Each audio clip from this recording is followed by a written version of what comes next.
Hi സുഹൃത്തുക്കളെ, അപ്പൂണ്ണൻ്റെ ചായക്കടയിലേക്ക് നിങ്ങളെ എല്ലാവരെയും കൊണ്ടുപോവാണ്. ഇന്ന് റിസോർട്ടിലാണ് നമ്മൾ പോകുന്നത്. ഇത് നമ്മളെ കൊല്ലം തങ്കശ്ശേരിയാണ്. അപ്പോൾ നമുക്ക് ഇവിടുത്തെ പുതിയ അപ്പൂണ്ണൻ്റെ ചായക്കടയിലെ വിശേഷങ്ങളൊക്കെ കാണാം. ഇതൊരു റിസപ്ഷനാണ്. നല്ലൊരു ഭംഗിയുള്ളൊരു സ്ഥലമാണ്. നിങ്ങൾ കണ്ടിട്ടുള്ളവർ പോയിട്ടുള്ളവർക്ക് അറിയാം. നല്ല കടലൊക്കെ അടുത്തുള്ള ഒരു സ്ഥലമാണ്. അപ്പോൾ ഇവിടെ എന്ന് വെച്ചാൽ നല്ല സ്ഥലങ്ങളുള്ള നല്ല സ്ഥലമാണ്. എന്ന് വെച്ചാൽ ഒത്തിരി അതിൽ സ്ഥലങ്ങളെല്ലാം ഉണ്ട്. അപ്പോൾ നമുക്കൊരു ഫങ്ഷനൊക്കെ വന്നു കഴിഞ്ഞാൽ ലൈറ്റ് സെറ്റ് ചെയ്യാനും മറ്റേ അങ്ങനെയുള്ള ഒത്തിരി കാര്യങ്ങൾക്ക് നമുക്ക് എൻജോയ് ചെയ്യാൻ പറ്റും. ഇത് നിങ്ങൾക്കിപ്പോൾ കാണുമ്പോൾ അറിയാൻ പറ്റും. അപ്പോൾ നമ്മളത് അകത്തോട്ട് പോകുവാണ്. നിങ്ങൾ അപ്പൂണ്ണൻ്റെ ചായക്കട അവിടെ ഉണ്ട്. അപ്പോൾ കുറച്ച് കാര്യങ്ങളെല്ലാം നമുക്ക് വീഡിയോ കണ്ടിട്ട് അപ്പൂണ്ണൻ്റെ ചായക്കടയിലേക്ക് പോകാം. ഇത് കണ്ട ലൈറ്റൊക്കെ നല്ല അലങ്കരിച്ച് വെച്ചിരിക്കുകയാണ്. നമ്മളിന്ന് കോഫി ഉണ്ട്, 9 ടൈപ്പിലെ കോഫിയാണ്. അപ്പോൾ ഇന്ന് ഒത്തിരി ഐറ്റങ്ങൾ, വെറൈറ്റി ഐറ്റങ്ങളുണ്ടായിരുന്നു. അപ്പോൾ എല്ലാവരും ഇങ്ങനെ കാര്യങ്ങളൊക്കെ പറഞ്ഞ് നിൽക്കുകയാണ്.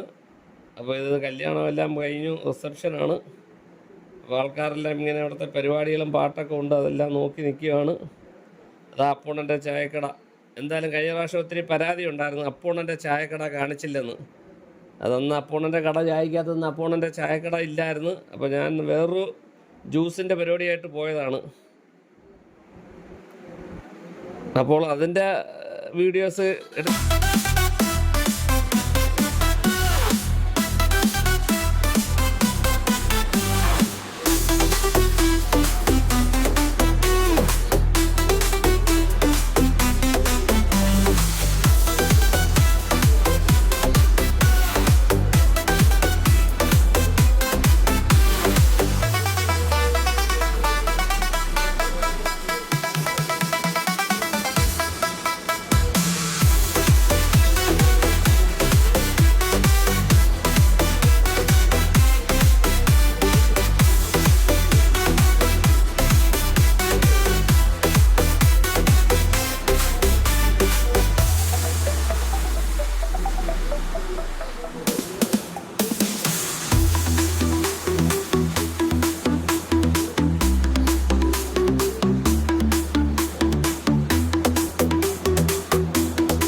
പിന്നെ കൊടുക്കുമ്പോൾ അത്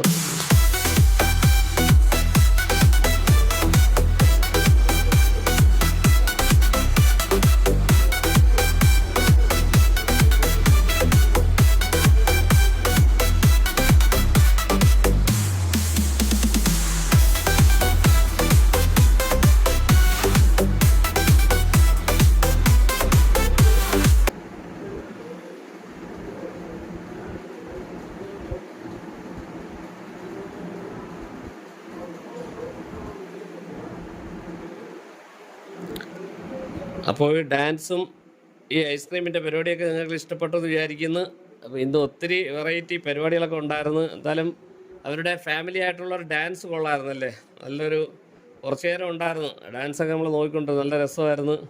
അതിനൊക്കെ തന്നെ ഈ ഐസ്ക്രീമിൻ്റെ പരിപാടി എല്ലാവർക്കും ദേഷ്യം വന്നു, പിള്ളേർക്കൊക്കെ ഐസ്ക്രീം കൊടുക്കാതെ മുഖത്തൊക്കെ ഐസ്ക്രീം തേക്കുന്ന. എന്തായാലും നല്ല രസമുള്ള ഒരു പരിപാടിയായിരുന്നു അത്, എല്ലാവർക്കും ഇഷ്ടപ്പെട്ടു. അപ്പോൾ എല്ലാവരും നമ്മളുടെ ഒരു കളികളൊക്കെ ഉണ്ട്, എൻജോയ്മെൻറ്റ് ചെയ്യാൻ വേണ്ടി, സമയം പോകാൻ വേണ്ടി കുറേ കളികളൊക്കെ ഉണ്ട് കല്യാണത്തിന്. അപ്പോൾ അതെല്ലാവരും വന്നവരെല്ലാം ഓരോ റിങ്ങൊക്കെ ഇട്ടൊരു കളിയുണ്ട്. അങ്ങനെ അപ്പൂണ്ണൻ്റെ ചായക്കട നല്ല തിരക്കുണ്ട്. ഈ പ്രാവശ്യം അപ്പൂണ്ണൻ്റെ ചായക്കട നല്ല രീതിയിൽ ഒത്തിരി ആൾക്കാർക്ക് ഇഷ്ടപ്പെട്ടു. അവിടെ വന്നവർ ഒത്തിരി പേര് നമ്മളുടെ അപ്പൂണ്ണൻ്റെ ചായക്കട സബ്സ്ക്രൈബ് ചെയ്തു. എല്ലാവർക്കും ഇഷ്ടപ്പെട്ടു അപ്പൂണ്ണൻ്റെ ചായക്കട. എന്ന് വെച്ചാൽ അവർ പറയുന്ന ഇതേ കണക്കൊരു പരിപാടി എവിടെയും കണ്ടിട്ടില്ല, ഈ അപ്പൂണ്ണൻ്റെ ചായക്കട കണക്ക്. അത് നമ്മൾ അപ്പൂണ്ണൻ്റെ മാത്രമേ ഉള്ളതിന്. അങ്ങനെ ഒത്തിരി പിള്ളേരൊക്കെ ഇതിപ്പോൾ ചപ്പാത്തി ഇടുക. ഈ ചപ്പാത്തി ഇടുന്ന വെച്ചാൽ നല്ല ചൂടാണ് കേട്ടോ. ഞാനിപ്പോൾ ക്യാമറയും കൊണ്ട് അതിൻ്റെ അടുത്ത് പോയപ്പോൾ നല്ല ചൂടാണ്. എന്നിട്ടും എന്നെക്കൊണ്ട് പറ്റുന്ന രീതിയിൽ അതിൻ്റെ അഹങ്ങളൊക്കെ ഒന്ന് കാണിച്ചു. ചപ്പാത്തി നല്ല രീതിയിൽ മുരിച്ചെടുക്കും. അത് കമ്പൊക്കെ ഉണ്ടാ കമ്പി ഇട്ട് ഇങ്ങനെ അകത്ത് നല്ല തീക്കടലല്ല ചുമന്ന് കിടക്കുന്നുണ്ടാ. അതിൻ്റെ അടുത്ത് പോകുമ്പോൾ തന്നെ നല്ല ചൂടാണ്. എന്നിട്ട് ഞാൻ ക്യാമറ കൊണ്ട് അതിൻ്റെ അടുത്ത് പോയി വീഡിയോ നിങ്ങളെ കാണിക്കാൻ വേണ്ടി, എൻ്റെ പ്രേക്ഷകരെ കാണിക്കാൻ വേണ്ടി വീഡിയോ ഞാൻ എടുത്തു. അങ്ങനെ കുറച്ച് നേരം അതിങ്ങനെ നോക്കിക്കൊണ്ടിരുന്നു. ഇത് ചപ്പാത്തി ഇതാവുന്നത്. പക്ഷേ ചപ്പാത്തി കൊള്ളാം. നമ്മൾ വീട്ടിൽ ചുടുന്ന ഹോട്ടലിൽ വാങ്ങിക്കുന്നതൊക്കെയല്ല, നല്ല സ്മൂത്തായിട്ടിരിക്കുന്ന ചപ്പാത്തിയാണ്. കണ്ടില്ലേ, കണ്ട ഒരു പൊറോട്ട കണക്കി ഇരിക്കുന്നത്. അപ്പോൾ ആ ചപ്പാത്തി കഴിച്ചായിരുന്നു, അതും ചിക്കൻ കറിയും വെച്ച് ഞാൻ കഴിച്ചായിരുന്നു. നല്ല ടേസ്റ്റ് ആയിരുന്നു. ഇത് നമ്മളുടെ മസാല ദോശയാണ്. അപ്പോൾ ലൈവായിട്ട് നിങ്ങളെ മുമ്പ് ഈ മസാല ദോശ കാണിക്കുകയാണ്. ഈ മസാല ദോശ 2 പേരാണ് നിന്ന് ചെയ്യുന്നത്. ഇത് നല്ലതായിട്ട്, ഇതിപ്പോൾ നെയ്യാണ്, നമ്മളൊക്കെ എണ്ണയല്ല ഒഴിക്കുന്നത്, നെയ്യാണ് ഒഴിക്കുന്നത്. അപ്പോൾ ഈ നെയ്യ് ഒഴിച്ച് കഴിഞ്ഞിട്ട് അവർ ഈ അതിൻ്റെ മസാലയുണ്ട്.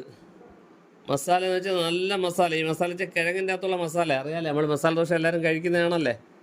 ഇത് വെച്ച് കഴിഞ്ഞാൽ നല്ല അണ്ടിപ്പരിപ്പൊക്കെ ഇട്ട് നല്ല കുരുമുളകൊക്കെ ഇട്ട് എന്നാ ടേസ്റ്റായിരുന്നു അറിയാവോ. സൂപ്പർ ടേസ്റ്റായിരുന്നു. എന്തായാലും നിങ്ങളെ ഈ വീഡിയോ കാണണം, ഇഷ്ടപ്പെട്ടെന്ന് വിചാരിക്കുന്നു. എല്ലാവരും അപ്പൂണ്ണൻ്റെ ചായക്കട ലൈക്ക് ചെയ്യണം, ഷെയർ ചെയ്യണം, കമൻറ്റ് ചെയ്യണം, സബ്സ്ക്രൈബ് ചെയ്യണം. അപ്പോൾ എൻ്റെ